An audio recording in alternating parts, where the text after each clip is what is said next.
Oh iya Pak, sesuai tema podcastnya kan menjelajah lebih dalam teknik sipil di bidang konstruksi.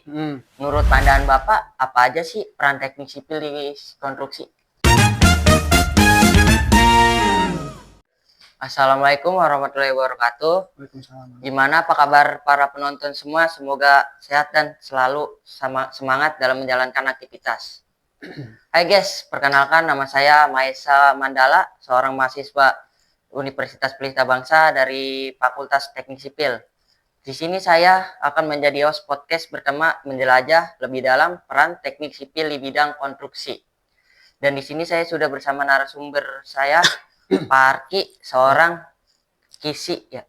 Ya, Kisi kontrol. ya, di salah satu kontraktor. Silakan Pak, boleh Ya, perkenalkan baik, dirinya para penonton. Siang semuanya, nama saya Arki, saya seorang quality control atau QC engineer di salah satu kontraktor. Sebelumnya saya sangat berterima kasih nih kepada Pak Arki Ya. Karena sudah mau menjadi narasumber di acara podcast hari ini. Iya. Terima kasih. Ya, sama-sama. Oke, bisa kita mulai ya Pak? Ya. Yang pertama nih Pak, kenapa sih Bapak bisa terjun ke dunia teknik sipil? Ya, yang pertama mungkin kenapa saya bisa terjun ke dunia teknik sipil, yang pertama karena memang saya lulusan dari teknik sipil, backgroundnya dari teknik sipil. Jadi setelah lulus ya mungkin cari kerjanya juga di dunia teknik sipil gitu. Mungkin ada pengalaman yang Bapak bisa ceritakan di dunia kerja setelah lulus dari universitas atau fakultas? Kalau saya mulai kerja, awal kerja sih saya pertamanya di konsultan dulu. Ya. Dari konsultan perencanaan, tapi dari bidang QS, quantity surveyor, sebagai penghitungan rencana anggaran biaya segala macam. Mulai dari struktur, arsitek sampai MEP-nya juga. Setelah dari situ bikin RRB mungkin ya masuk ke rencana untuk tender segala macam sampai putusnya kontrak dari suatu proyek tersebut. Nah setelah itu dari konsultan, nah baru saya masuk ke dunia di lapangan di sini di quality control yang terbilang lebih banyak di site ya dibanding di kantor. Kalau kemarin kan kalau quantity surveyor lebih banyak di kantor ya karena berhubungan dengan perhitungan anggaran biaya dalam suatu proyek tersebut. Kalau sekarang lebih ke quality, ke mutu dari suatu proyek tersebut begitu. Apa sih keluh kesah Bapak di prodi teknik sipil itu? Kalau di teknik sipil ya mungkin pertama ya membutuhkan ekstra juga ya pemikiran segala macamnya. Iya, benar itu. Sipil kan banyakkan hitung-hitungan segala macam, dari fisika, statik segala macamnya. Ya selain itu kan mungkin mental juga kita ditempa di sana dalam bidang misalkan ikuti himpunan atau organisasi lain yang ada di kampus gitu untuk pertajam mental kita gitu. Ya kalau kesannya sih ya cukup sulit. Cuman kalau kita kerjakan dengan sungguh-sungguh dengan baik benar gitu kan, akhirnya kita bisa juga lulus juga gitu kan. Memang teknik sipil ini dari tahun ke tahun kebelakang juga memang dikatakan memang fakultas yang memang sangat sulit untuk lulus gitu ya dibanding fakultas-fakultas yang lain gitu. Selain dari mental dan pikiran kita yang harus kuat. Berarti kalau teknik sipil itu benar-benar jurusan paling sulit Pak ya? Kalau menurut saya yang saya rasakan ya itu cukup sulit juga, apalagi fakultas atau universitasnya yang benar-benar akreditasinya bagus gitu kan, nggak sembarangan bisa lulus dari teknik sipil karena memang teknik sipil kan ini tanggung jawabnya besar dalam suatu perencanaan bangunan ini menyangkut dengan istilahnya nyawa orang banyak lah istilahnya. Jadi perhitungan segala macamnya harus benar-benar tepat gitu kan. Dalam pelajarannya pun ya tahu sendiri lah Mas kan seorang teknik sipil juga ya dari fakultas teknik sipil ya begitulah bisa dirasakan gitu. Nah Pak, kayaknya masih banyak orang awam yang mungkin masih bingung apa sih teknik sipil itu. Kalau pakai bahasa sederhana gimana sih jelasin ke mereka atau kalau bisa sedikit gambaran tentang teknik sipil. Teknik sipil itu merupakan suatu ilmu ya, ilmu dalam bidang perencanaan pembangunan baik dari struktur high rise, gedung, jalan, infrastruktur, bangunan air segala macam ya. selain dari ilmu dari situ juga renovasi segala macam itu masuk dengan teknik sipil juga. Kemudian apa ya, Pembongkaran juga Pak. Itu udah masuk dalam konstruksinya juga, itu udah termasuk. Ya teknik sipil kalau dalam bahasa sederhana ya bisa dikatakan ilmu perencanaan dalam suatu konstruksi bangunan begitu, mau konstruksi bangunan jembatan, jalan, bangunan high rise segala macam ya begitu. Oh iya Pak, sesuai tema podcastnya kan menjelajah lebih dalam teknik sipil di bidang konstruksi. Menurut pandangan Bapak, apa aja sih peran teknik sipil di konstruksi? Berbicara tentang teknik sipil di bidang konstruksi ya, kita bicara tentang konstruksinya dulu. Si konstruksi kan banyak tuh, tidak termasuk, tidak hanya cuma teknik sipil aja di sana. Ada arsitektur, ada misalkan teknik elektro dan sebagainya lah. Nah, ini teknik sipil ini menurut saya merupakan salah satu jantungnya dalam sebuah konstruksi. Karena memang pekerjaan arsitek, elektro, elektrikal, segala macam itu nempelnya di konstruksi kita, di teknik sipil. Jadi dalam hal perencanaan pun yang tadi saya bilang juga harus benar-benar matang gitu kan, dari perencanaan mulai dari fondasi segala macamnya pun harus segala macam, dari desain segala macam harus benar-benar bagus sesuai yang istilahnya kalau memang direncanakan ada konsultan segala macam harus sesuai dengan itu. Kemudian yang ntar di pelaksanaan di lapangan nanti kan berhubungan dengan pertama mungkin ada elektrikal, plumbing segala macam, ya itu ntar direncanakan dengan sebaik mungkin juga, penempatan kabel sebelah mana, penempatan drainase sebelah mana, itu kan tetap harus dari teknik sipil juga gitu. Kemudian dari arsitektur juga mungkin arsitektur bisa bagus, jantungnya ini konstruksi dari teknik sipil gitu. Begitu. Oke Pak, sekarang Bapak lagi mengerjakan proyek apa aja sih dan di mana lokasinya dan seberapa lama estimasi waktunya? Untuk proyek yang saya sedang kerjakan ada berlokasi di Karawang ya, di area Surya Cipta. Lagi mengerjakan proyek pembangunan sebuah warehouse atau gudang, pabrik segala macam nantinya jadinya gitu. Kalau boleh tahu dari berapa bulan sebelumnya Pak? Ini saya udah berjalan 1 tahun 3 bulanan. Estimasinya ini di 18 bulan dalam proyek ini. Karena memang cukup luas juga ya. Ini ada 3 bangunan. Ada extension juga, ini 1 bangunan jadi totalnya ntar jadi 4. Tapi yang bangunan yang ini beda kontrak, misalnya beda split kontrak ini 1 tahun juga. Sekitar 1 tahun lebihan. Yang sekarang berjalan ini 1 tahun 6 bulan dari jadwal yang harus diselesaikan itu, dari target jadwal yang ditentukan. Ya, targetnya. Yang satunya yang sedang saya kerjakan yang baru mulai ini. Ini 1 tahun juga, itu mulainya dari kemarin Oktober, nanti selesai di Oktober tahun 2020. 1 tahunan berarti. 1 tahunan. Iya, lumayan cukup luas juga ini. Gitu. Terus yang sebelum-sebelumnya proyek apa aja sih? Kalau yang sebelumnya itu yang pertama yang dari konsultan ya. Saya pernah ikut konsultan QS itu jadi QS eksternalnya satu perusahaan ya lumayan lah cukup ternama juga. Saya ngerjain proyek yang di BICC Bandung di Gasibu itu bikin 2 hotel di situ ya. Itu termasuk high rise, beda dengan yang sekarang ya.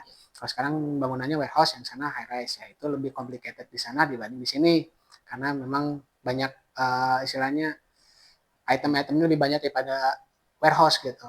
Kalau dari high rise. Mungkin nanti si Ade juga pas kerja mungkin ya ntar TA-nya masuknya apa atau skripnya apa, mungkin misalkan si tugas akhirnya apa nih yang diambil, skripsinya apa yang diambil, misalkan jalan atau infrastruktur, nanti dunia kerja belum tentu bisa masuk situ juga. Saya juga sebenarnya basicnya dari infrastruktur, saya dulu skripsinya dari ini material kekerasan jalan MPJ dari situ, tapi kan dunia kerja kan luas.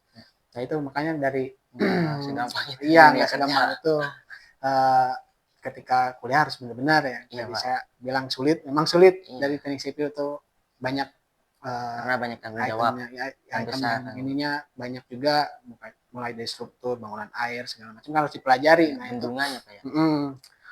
Nanti ya ntar pas dunia kerja ya beda lagi gitu. Kadang-kadang ya bagus sih kalau misalkan si Ade misalkan ambil skripsinya dari infrastruktur masuk atau misalkan dari struktur bangunan tinggi, struktur beton segala macam masuknya ke itu lebih bagus. Jadi bisa lebih memperdalam lagi dari si tugas akhir atau skripsi yang dibuat gitu. Tapi kemarin saya ya kalau di dunia kerja selama ada kesempatan ambil untuk pengalaman gitu. Begitu.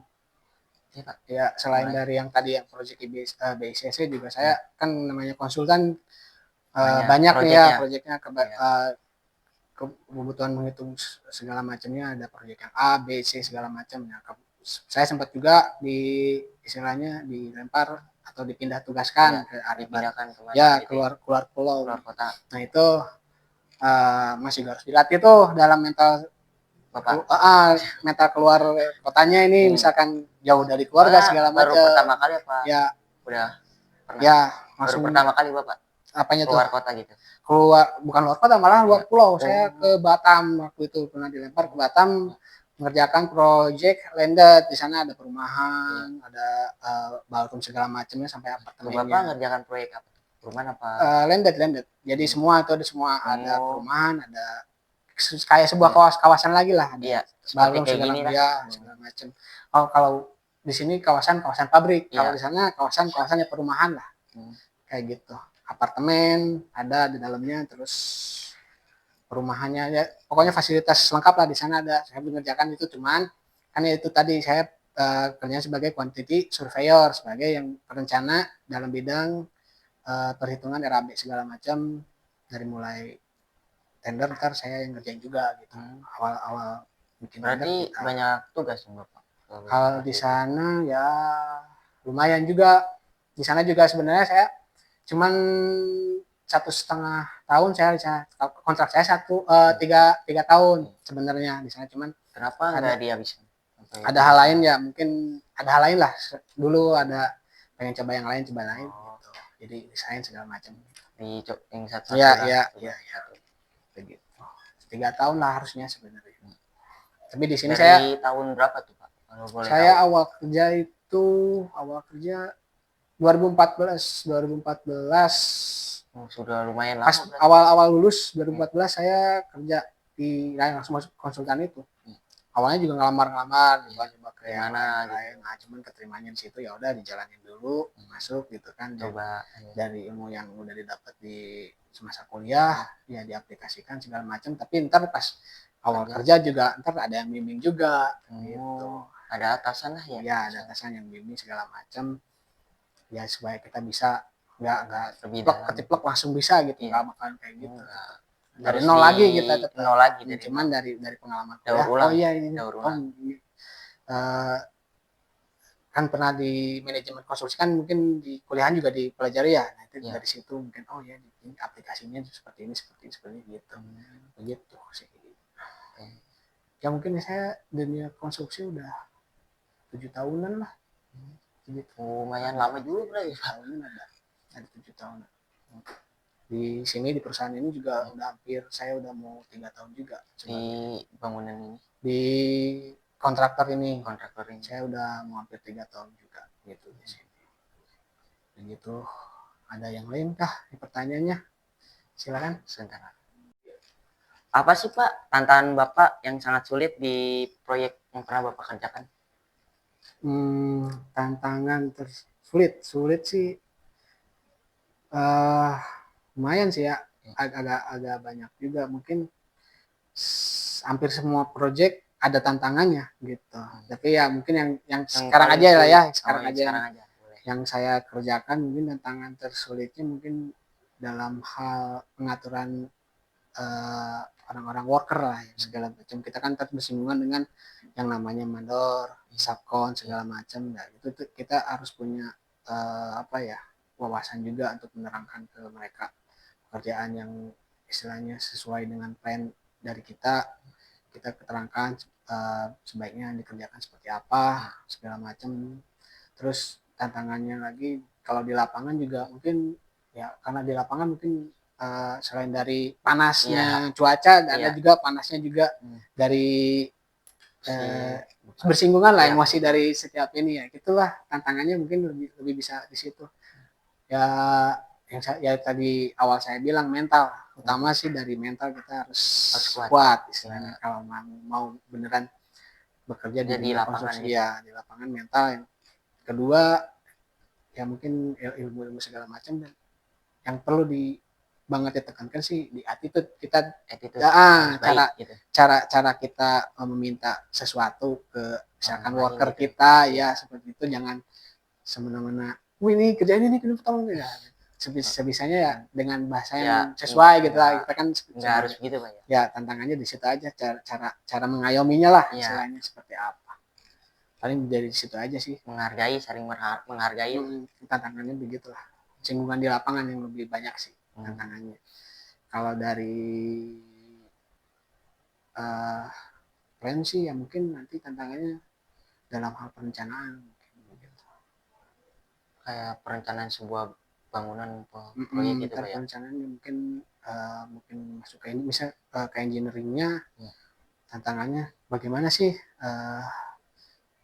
agar misalkan ada salah desain dan segala macam gitu kan, ntar kan putar balik lagi dari perencanaan sebelumnya, kita rubah desain lagi. Tantangannya seperti apa nih, desain yang harus tepat sesuai tanpa mengurangi istilahnya fungsi dari sebuah bangunannya tersebut gitu kan, tanpa mengurangi fungsi dari kekuatan strukturnya tersebut gitu. Tantangannya lebih ke situ ya, banyaknya kalau untuk orang lapangan banyak kan di persinggungan di lapangan.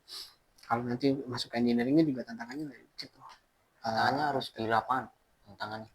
Kalau tantangan nggak semua di lapangan juga. Nggak semua. Ya di kantor juga banyak juga, itu masuk ke engineering nanti.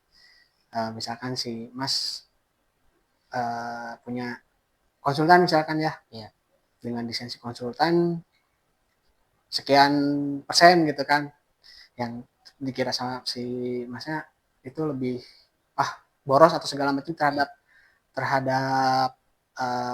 desainnya si bangunan ini, si Mas bisa nanti, itu kan bisa jadi sebuah tantangan ya, tantangan buat saya nih dengan desain saya seperti ini harusnya bisa masuk segala macam. Nah itu masuk tantangan juga gitu kan, kalau dari engineeringnya bisa diadu sebentar sama konsultan, Pak dengan desain begini bisa masuk segala macam. Tantangannya ya teknik sipil nggak jauh dari sekitaran itulah. Harus berprotes gitu ya kalau tantangannya. Ya tantangan tanya jawab itu harus tetap aktif dimanapun bekerja, bukan dari teknik sipil aja, harus aktif kitanya di lapangan, di misalkan kantoran juga harus aktif, jangan diem aja gitu. Kalau diem aja ya susah ntar berkembangnya. Nah Pak, saya pernah dengar istilah terkait infrastruktur. Apa saja yang diperlukan dan langkah-langkahnya apa saja? Infrastruktur ya, berarti kita ambil contoh lah dalam pembangunan sebuah jalan ya. Pertama mungkin yang harus dilakukan tetap harus ada yang namanya soil investigation nantinya. Soil ya, tanah. Tanah dari pengetesan tanah segala macam ada. Udah belajar kan Senkon, Sondir, Borhos, baru.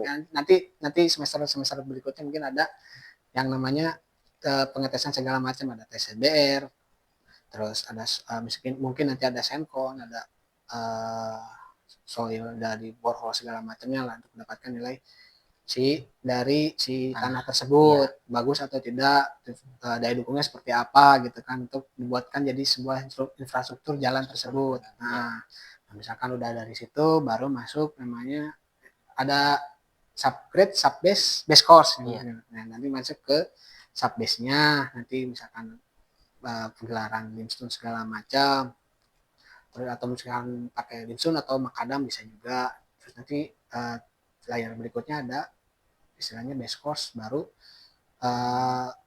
perkerasan jalannya itu bisa aspal atau beton, aspal biasa atau aspal sama beton tuh berbeda ya. Beda itu rigid, sama yang satu kan rigid kan. Kalau yang rigid pavement disebutnya, yang kalau beton, kalau yang aspal biasa kan itu lebih elastis istilahnya gitu. Begitu. Kalau apalagi ya, ada yang bisa dipertanyakan lagi selain dari situ? Oke Pak, kira-kira bekal apa sih untuk menjadi seorang sipil di kontraktor? Untuk jadi teknik sipil yang mau bekerja di sebuah kontraktor. Iya. Yang pertama yaitu wawasan teknik sipil kalian harus tajam juga. Kedua, mental kalian. Ketiga, mungkin ya tadi saya sebutkan attitude-nya juga harus bagus gitu kan dalam penempatan di mana kalian bekerja begitu. Misalnya kan yang pertama mungkin ya bagus enggaknya kan dari attitude kita, sepintar apapun kita, sebaik apapun kita, attitude-nya jelek, ya dicapnya jelek gitu kan. Yang pertama itu. Kalau attitude jelek itu dari pekerjaan di mana juga susah antarnya ke depannya, ntar mau sepintar apapun ini kalau apapun attitude attitude-nya jelek ya jelek gitu. Jadi yang pertama bukan sebenarnya wawasan, yang pertama itu attitude, wawasan kalian teknik sipil, terus mental kalian yang biasa ntar kalau mau masuk kontraktor ya, karena kan jam kerja di kontraktor itu mengikutin ya progresnya harus tercapai itu, progres kita bisa lembur segala macam, bahkan dari pagi sampai pagi pun bisa jadi itu, soalnya saya udah ngalamin juga pagi ketemu pagi bisa jadi dalam satu kontraktor gitu. 24 jam. Ya bisa disebut 24 jam, tapi ya nanti hari itunya kita istirahat libur gitu. Dikasih libur. Kan sudah ada acuannya dari apa ya, Kemendagri ya dari situ. Kementerian Ketenagaan Kerja segala macam kan udah ada ketentuannya harus seperti apa kalau orang yang lulus segala macam.